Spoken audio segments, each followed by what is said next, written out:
Thikũ ĩmwe thutha wa andũ 15 gũthirĩra mũtino-inĩ wa barabara ũrĩa ũronekire Maraha Webuye, itũra rĩa Sipara gũkirĩte kĩeha, bamĩrĩ igĩcakaya endwa ao. Ũritũ wa kĩeha kĩa macakaya maya ũkĩrĩire mũciĩ wa mũthikabu David Kimisu ũrĩa ciana ciake 6 irathirĩire mũtino-inĩ ũyũ. Halafu ndugu yangu alikuwa ameenda kuoga wale ambao walikuwa wamepata ajali. Baadaye gari ikakuja, nikasikia imewakonga wote nyuma. Ndugu yangu alikuwa huko ndani pamoja na mke wake.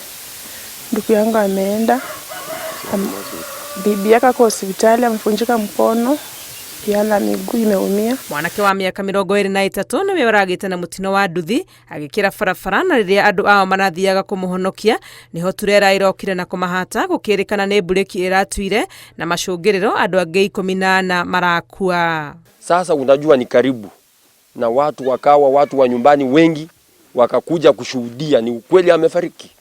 Ndiposa walivyoenda sasa kushuhudia, sasa watu kwa ile hali ya mshangao wakapata ya kwamba ni ukweli ndugu yetu Kiravin Fundia Kaburu amefariki. Sasa watu walivyokuwa pale wakiangalia wakichungulia, lori ilitoka Kitale ikawa imepoteza mwelekeo na ikawapata kando ya barabara. Itũra rĩrĩ rĩa Sipara hamwe na andũ aya 6 wa famĩlĩ ĩno no kũrabangwo mathiko mangĩ ma andũ 3 arĩa no a ndĩra ciao. Niko na bibi yangu amefariki kwa ajali ya barabarani.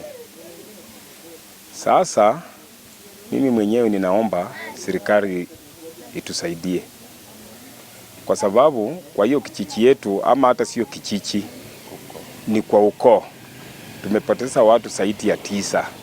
Mũrigo wa gũtabania mathiko ma andũ aya nĩ ũndũ ũremereire famĩlĩ ici, rĩu magĩkaĩra thirikari kũmateithĩrĩria. Sijui tufanye nini, hata tukisimama kuachira kupanga mpanga ati tuchange tusika watu wetu hatuwezi. Hata karama tu ya mazishi peke yake hatuwezi. Na ndio sababu nimeshukuru wapendwa wametutembelea ili Mungu afungue njia. Msimame pamoja nasi, mtusaidie. Maana hiki kijiji hatuna uwezo. Kwa heshima Mheshimiwa Rais, utoe amri siku ya leo ya kwamba hizi familia za watu 9 wa area hii ambao wamepotea wote, utafanya mazishi ya pamoja kwa shule hapa Sipala ama shule ya Malaa, na hiyo mazishi serikali isimamie, sababu hizi familia kwa kweli Mheshimiwa Rais hawajiwezi. Andũ angĩ 16 arĩa marahonokire mũtino-inĩ ũyũ no marathiĩ na mbere kũrigitwo thibitarĩ-inĩ wa Webuye. Ngĩribotera Inooro TV, rĩtwa rĩakwa nĩ Wangui wa Mwangi.